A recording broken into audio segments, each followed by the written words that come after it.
आप सभी दिव्य आत्माएं जो देवी देवता की कोटि की क्वालिटी की आत्माएं हैं,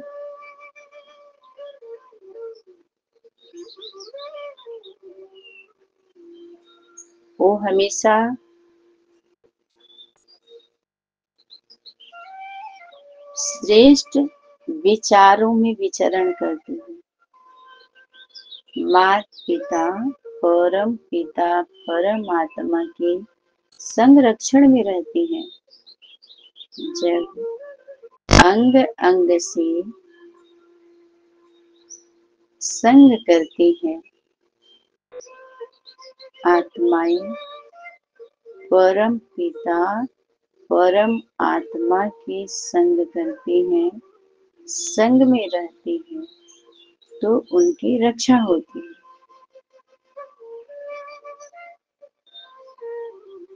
वो त्रिमूर्ति हाउस का जो नेटवर्क है, जिसको हम आजकल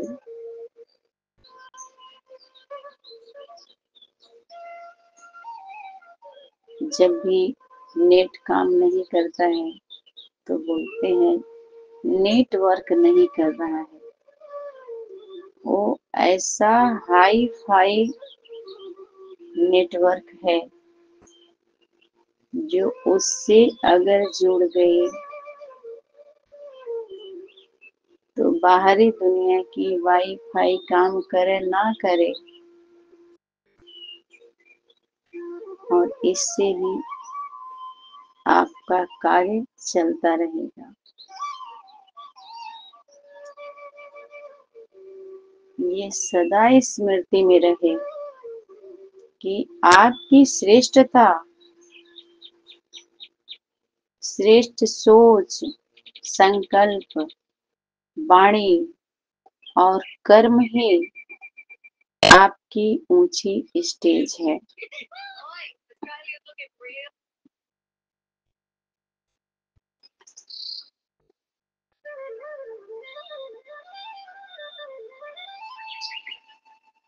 हम सभी का जो श्रेष्ठता है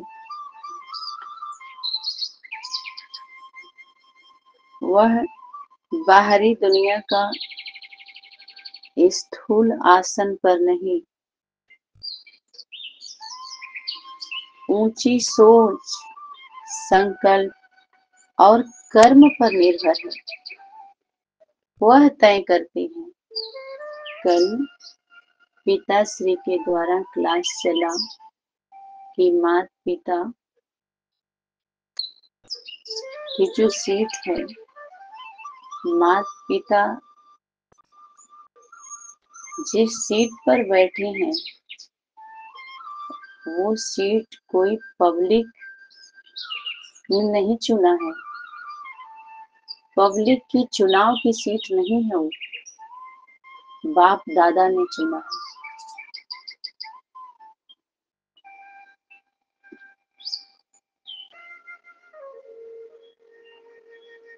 बाप दादा ने क्या स्मृति दिलाई थी? सदा संतुष्ट रहो। संतुष्टता तो सभी गुणों की खान है।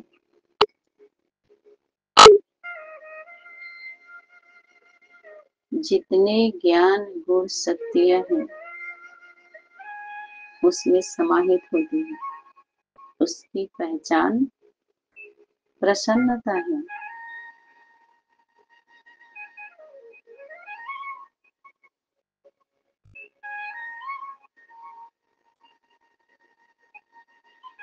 पिता ने, शिव पिता ने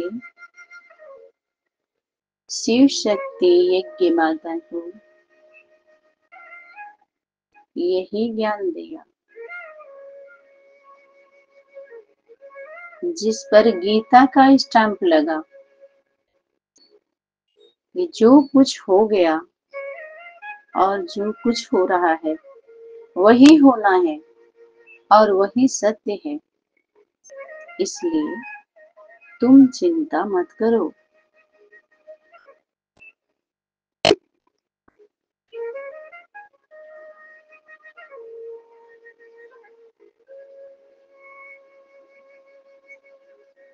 और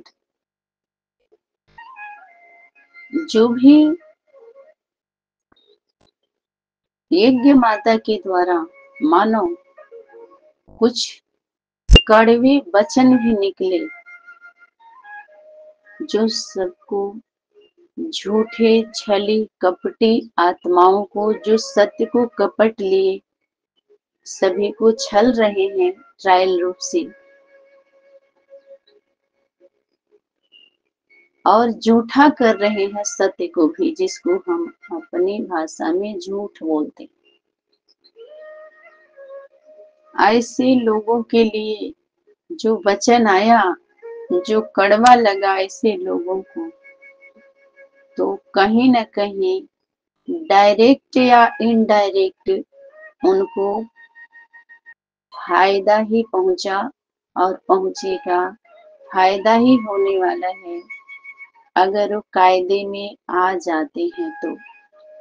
जैसे करेला होता है, नीम का कड़वापन, आंवले का कसालापन, इमली का खट्टापन, या नींबू का या मिर्ची का तीखापन, कहीं न कहीं हम सभी के स्वास्थ्य के लिए फायदा ही करता है ना।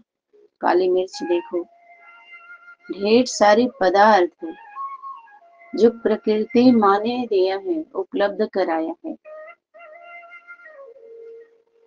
वो सब फायदा ही पहुंचाने वाले हैं किसी न किसी रूप से। ऐसे ही ये प्राकृतिक रसोई, राम की रसोई, सीता की रसोई से जो भी व्यंजन मिला, तैयार हुआ, उस शिव की शक्ति, जो शक्ति के द्वारा दी, जो आहार दी और जिस भी प्रकार का व्यवहार की, उस सभी घी की नाली उस द्वारा भले उस समय नल के जैसे रहा हो, नाली के जैसा रहा हो, वो घी बन गया सच्चे बच्चों के लिए, अमृत बन गया, वो अमर हो गए।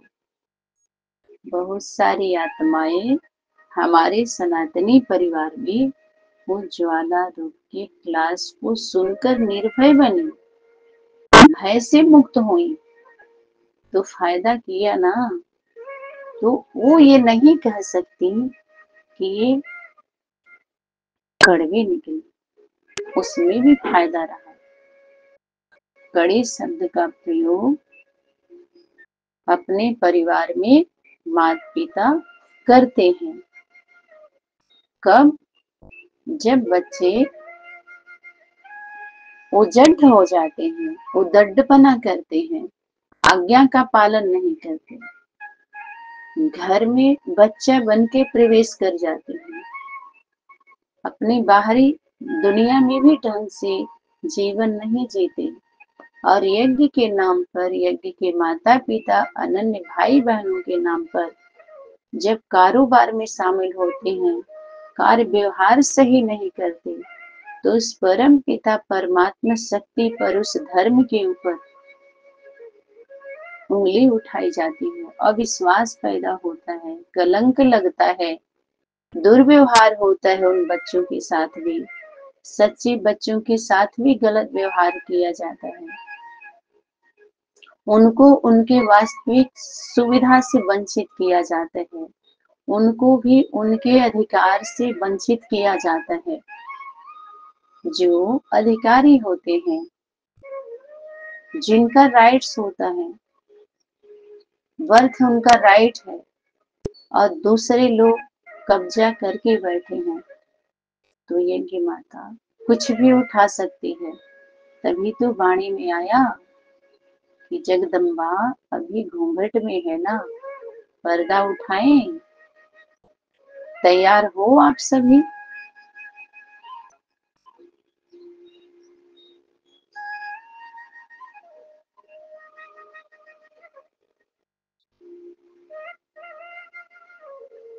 जब सतगुरु का पाठ, सतगुरु का स्वरूप प्रत्यक्ष होगा तो किसी की भी छुपी नहीं रहेगी। और जगदम्बा प्रकृति माँ दोनों हाथ में झाड़ू लेकर के खड़ी है। झाड़ू। जब कोई भी बच्चे आज्ञा का पालन नहीं करते और परिवार में चले आते हैं तो उनके लिए जब माँ क्रोधित होती है, ज्वाला स्वरूप में होती है, तो कुछ भी उठा लेती है, उठा सकती है। वो राइट है, उसका अधिकार क्षेत्र है, उस क्षेत्र में वो क्षेत्राधिकारी है। लेकिन भाई बहन का वो स्वरूप होना शोभा नहीं देता। इसलिए उनके लिए बोला गया कि अपने मुख से कड़वे वचन नहीं निकालना, सदा ज्ञान रत्न ही निकालना। उनके लिए तो बाप दादा जिम्मेवार हैं, जिनको निमित्त बनाया है, आधार लिया है, वो बाप जिम्मेवार है। और बच्चे आज्ञा का पालन करते हैं तो माता पिता जिम्मेवार हैं, बाप दादा जिम्मेवार हैं। इसीलिए उनके व्यवहार में, उनके मधुरता में कोई कमी नहीं रहती है, जिनको बाप दादा ने चुना है। उनके संकल्पों पर, वाणी पर, कर्म पर, कर्मों की ध्वनि पर, उनकी व्यवस्था पर उंगली उठाना माना बाप दादा पर उंगली उठाना। अगर माता पिता के द्वारा बैठाए हुए अनन्य बच्चों के ऊपर उंगली उठाना माना माता पिता के ऊपर उंगली उठाना। वर्तमान समय ये कमी कमजोरी निमित्त आत्माओं के अंदर नहीं रहना चाहिए।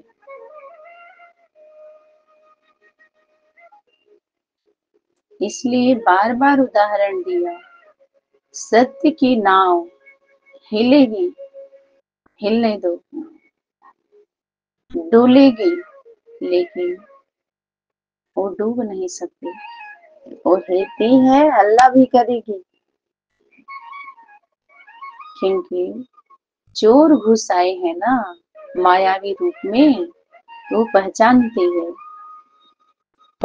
है क्योंकि बाप उसके साथ है, बाप पहचान करवाता है, मना पिताश्री पहचान करवाते हैं। जैसे आदि शक्ति को दिखाते हैं, जब मैदान में जाती है तो हनुमान जी झंडा लेकर के उनके साथ साथ रहते हैं, उनको मार्ग बताते हैं, उनको दिशा बताते हैं, गेट पर रहते हैं।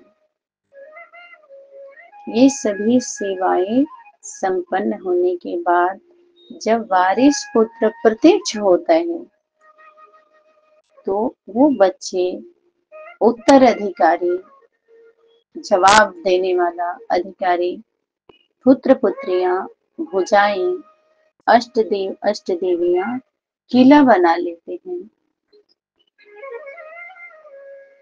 विजयी विश्व तिरंगा प्यारा, वो बहुत प्यारा तीनों रंग होता है त्रिमूर्ति का, और सबसे ऊंचा झंडा है वो त्रिमूर्ति का झंडा, जो मन वचन कर्म में एक है। तुम बच्चों को त्रिमूर्ति का बैज हमेशा लगा के रखना है। और एम तुम्हारा माता पिता, परिवार के हो, तुम प्रवृत्ति के हो, प्रवृत्ति से हो, प्रवृत्ति में श्रेष्ठ कर्म होना है, श्रेष्ठ कर्म होता है।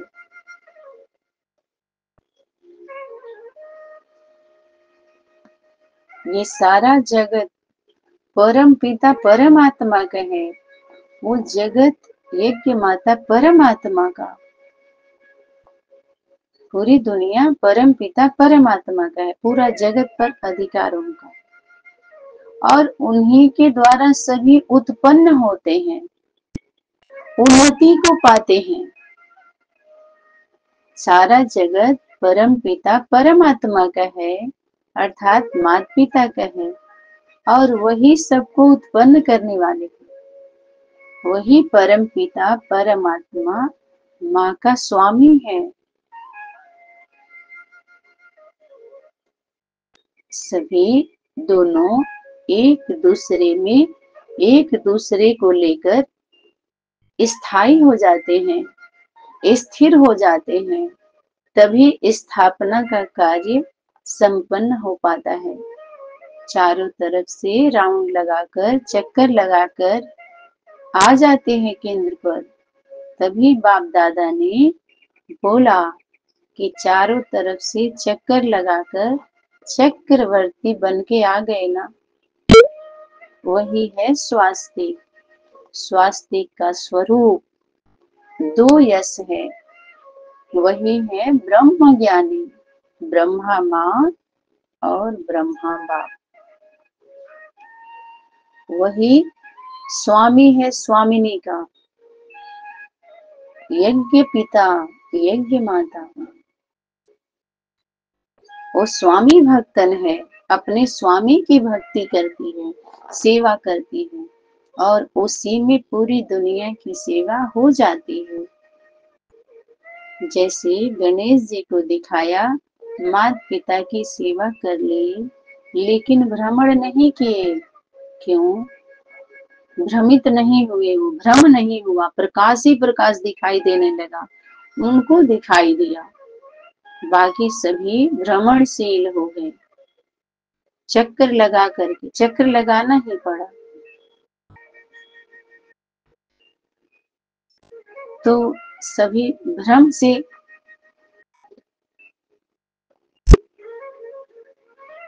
अपने को परम पिता परमात्मा मान लिया है, और पदार्थों को अपना मान लिया है, वस्तु को अपना मान लिया है, व्यक्ति को अपना मान लिया है, संबंधों को अपना मान लिया है, दुकान मकान को अपना मान लिया है।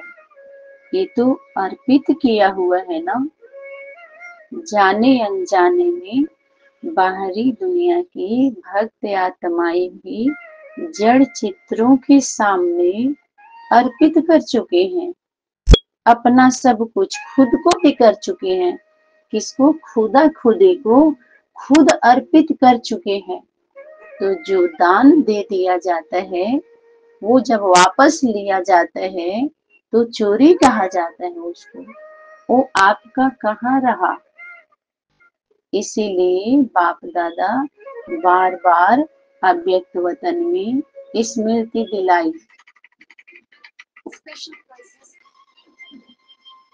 स्मृति दिलाई बाप दादा ने कि तुम बच्चों ने सब कुछ बाप को दे दिया है ना। माता पिता बाप दादा को दे दिया है ना, तो फिर दिया हुआ चीज वापस क्यों ले लेते हो? ऐसा तो नहीं कि सिर्फ आंख दिया है कान किसी और को, मुख किसी और को, या तन दिया है तो पैर किसी और को दे रखा है, हाथ किसी और को दे रखा है।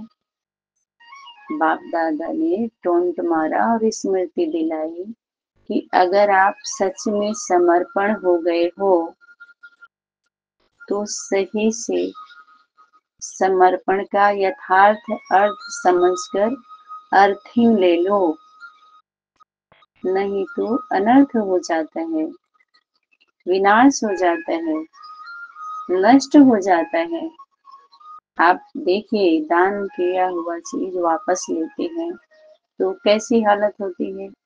उसको कितने लोगों ने बाहरी दुनिया में चांडाल बोला है, अच्छा नहीं माना जाता। तो जरा हम सभी इस वर्क पर होम में आने के बाद ध्यान दें कि क्या वर्क, यह वर्क यथार्थ रीति से किया है या सिर्फ तर्क कुतर्क में ही लगे हुए हैं। क्या यह वर्क हो गया है? व्यक्त वतन में चेकिंग चल रही है कि कहाँ कहाँ भूल हुई, और कब से भूल हुई और कहाँ कहाँ चूक हुई और कब से चूक होती चली जा रही। जब आपके अकाउंट में श्रेष्ठ कर्मों का अमाउंट जमा ही नहीं होगा तो आप हल्के कैसे रह सकते हैं? हल्ला ही तो करेंगे ना। तो दिया हुआ चीज भूल कर भी वापस नहीं ले सकते। यहाँ पर जो भी ब्रह्मा मुख के द्वारा ब्रह्मा माँ, ब्रह्मा पिता, ब्रह्मा बाप के जो भी अनन्य बच्चे हैं, जिसको ब्राह्मण शब्दों से संबोधित किया गया,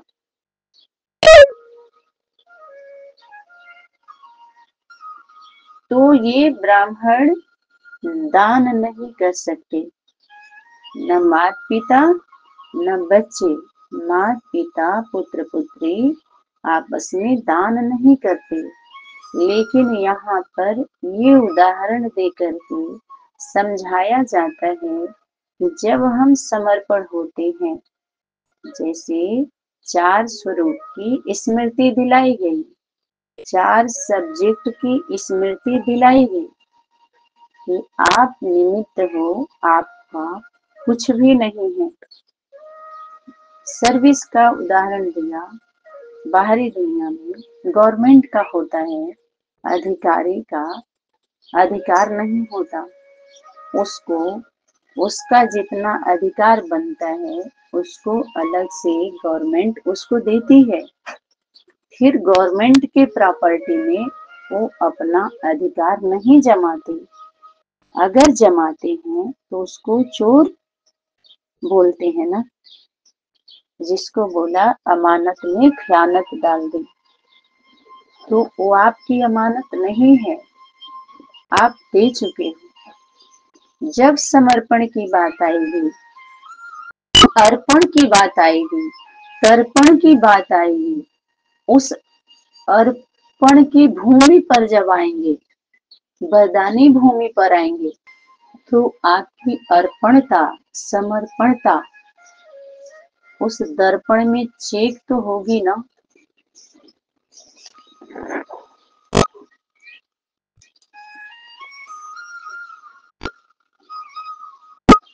तो सब भ्रम, अंधकार छा जाता है हम सभी के सामने, बच्चों के सामने, तो अपना समझ लेते हैं। परिवार में दान नहीं होता। इस प्रकार के दान को जो बोलते हैं कि किसी की भी आप सेवा करते हो, ज्ञान देते हो, तो निस्वार्थ दो। प्राप्ति की इच्छा मत रखो, अपनी इच्छा को माता पिता में समा दो। तो भ्रम से हम अपना मान लेते हैं। परमात्मा के पदार्थों को हमने अपना मान लिया है। संबंध जो दे चुके हैं उसे अपना फिर वापस ले लेते हैं, उस पर अपना अधिकार दिखाते हैं। सब कुछ पे, तन पर, तन मन धन समय संबंधी संपर्क सब परमात्मा को अर्पण कर दो। जो भी आपका दुनिया में संपर्क है बड़े बड़े लोगों से, उसको ईश्वरीय सेवा में लगाओ, सनातन सेवा में लगा दो, जहाँ पर संस्कृति धर्म की रक्षा हो रही है, सुरक्षा दी जा रही है सभी धर्म रक्षकों की, जिम्मेवार आत्माओं की, जो कमजोर हो गई है अपने धर्म के रक्षा के लिए, सेवा करते करते, रक्षा करते करते, संभालते संभालते धर्म की रक्षा और उन आत्माओं की सुरक्षा के लिए अपना सब कुछ लगाने वाले ही सभी प्राप्ति संपन्न होते हैं। और जो लगे रहते हैं उनको यथाशक्ति मिलता है। कुछ लगाने वाले हैं, कुछ लगे रहने वाले हैं, और कुछ इंतजार करने वाले हैं, कुछ इंतजाम करने वाले हैं। तो जैसी जैसी जिसकी क्वालिटी है, इन क्वांटिटी में से उठा करके उन आत्माओं की क्वालिटी चेक की जाती है। ऐसी समय की शक्ति बाप दादा परिस्थितियां ला करके परीक्षा लेते हैं और उसके बाद उनका इसी में से सेलेक्ट करके सिलेक्शन किया जाता है। उनके एक्शन को देख करके उनका सिलेक्शन होता है। उन आत्माओं का सिलेक्शन उनके एक्शन से होता है और फिर उनके सेक्शन की स्मृति दिलाई जाती है कि उनकी वाणी से, कर्मणा से, मनसा से, उनकी मनसा की हलचल जो चल रहा है, उनकी वृत्ति, उनकी कृति, उनकी दृष्टि से पकड़ लिया जाता है। ठीक है, तो जो दे चुके हैं उसका अपना अगर मान लेते हैं, इसी वजह से दुखी होते हैं। इसलिए बार बार वाणी में इशारा आया कि जब आप बाप को दे दिए हो तो बार बार उसे क्यों ले लेते हो, दिया हुआ चीज वापस क्यों लेते हो आपस में आप सभी, इसीलिए दुखी होते हैं। दिया हुआ चीज वापस नहीं लिया जाता है, उसमें सब कुछ आ जाता है, तन, मन, धन, संकल्प, पदार्थ, वैभव, प्रॉपर्टी, सब कुछ आ जाता है। जब आप तन दे दिए तो उसमें सब कुछ आ गया, उसी में मन भी चल रहा है, उसी के द्वारा बोला भी जा रहा है, वाचा के द्वारा कर्म भी किया जा रहा है। तो इसीलिए तन की भी महिमा है, मन का भी है और धन का भी है। ये सब बल होता है, मनशक्ति होती है कलयुग में, तो ये सब रखवा लिया जाता है। मना उनकी भ्रांति को खत्म करके कि जो परम पिता परमात्मा जिसको जगत पिता जगदम्बा कह रहे हैं, उनका अधिकार है। तभी तो बोलते हैं धरती माता की, यानी बेहद के माता पिता का वो है। और उसी में धरती पर हम सभी अपना अपना कॉलोनी का नंबर, मकान का नंबर, गांव का नंबर, स्टेज का नंबर, ये सब कुछ हम रख लेते हैं। तो ये टाइटल, बायोडाटा सब ले लिया जाता है। उसके बाद उससे पूछा जाता है, जब राजा जनक को अपने राज्य से वैराग्य वृत्ति उत्पन्न हुई, सुख भोगते भोगते राज्य से वैराग्य आया, तो अष्टावक्र के द्वारा एकांत में बुला करके जब ज्ञान दिया गया और उनको आत्मबोध हुआ, तो अपने राज्य को भूल गए, विस्मृति में चले गए। और जब उनके राज्य की व्यवस्था अस्त व्यस्त होने लगी, तो राज दरबार से दरबारी ढूंढते ढूंढते आया और बोला, हे राजन, अपने राज्य में वापसी कर लीजिए, चलिए, वहां की व्यवस्था बिगड़ रही है। तो राजा बोले, मेरा राज्य अब नहीं है, वो मेरा राज्य नहीं है, न हम राजा हैं। कौन से राज्य की बात करते हो? तब उनको अष्टावक्र ने याद दिलाई, स्मृति दिलाई कि ट्रस्टी होकर के राज्य को संभालो, राजा बन के नहीं, सेवक बनकर।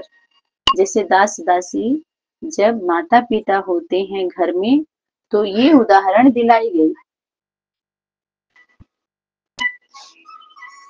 कि माता पिता दास दासी होते हैं, पूरे जीवन बच्चों को जन्म देते, उनकी पालना करते, शिक्षा देते, उस योग्य बनाते, फिर सारे राजपाट उनको सौंप देते हैं। किसको सौंपती? जो उनका उत्तराधिकारी, जो एक का 100 करके देने वाला होता है, गंवाने वाला नहीं होता, आज्ञाकारी होता है, फरमान बरदार, ईमानदार, वफादार होता है, जिसको बोला वारिस, जो माता पिता के जैसे भाई बहन की पालना करते हैं। ऐसे बच्चों को वर्षा मिलता है, वो वर्षे के अधिकारी होते हैं, उत्तराधिकारी होते हैं, वो सीट से उतर जाते हैं, उनको जवाब देना पड़ता है, भ्रम को दूर करना पड़ता है। तो गलती से ऐसे ही हम जो विश्व महाराजन, विश्व महारानी की बात करते हैं, तो वर्तमान समय माता पिता का पार्ट दिल्ली राजधानी में दास दासी का है। जब माता पिता ही दास दासी का पार्ट बजा रहे हैं, पार्ट प्ले कर रहे हैं, तो बच्चे संगम पर राजाई क्यों भोगेंगे? जिम्मेवारी के अधिकारी हैं वो। जिम्मेवारी का ताज है, स्मृति का तिलक है और दिल तक है। और जब हद हद का हम उठाते हैं और बार बार उठाते हैं तो उनका पद रद्द किया जाता है, रद्द कर दिया जाता है समय के द्वारा, बाप दादा के द्वारा। इसलिए इस भ्रम को दूर करके हम श्रम करें, स्मरण करें कि ये सभी कुछ जो कुछ भी है परमात्मा, ये परम पिता परमात्मा, ये तुम्हारा है। हम सभी संबंधों को, वस्तुओं को, व्यक्तियों को भी जो आपने दिया है गृहस्थी संभालने के लिए, ट्रस्टी बनने के लिए जो होमवर्क मिला था, उसको अपना मान लिया है। इसीलिए हम दुखी हैं, तो सब कुछ दे दो उसको। राजी हैं हम उसी में जिसमें तेरी रजा है। तो आज का होमवर्क बस इतना ही। ओम सनातन शांति। धन्यवाद।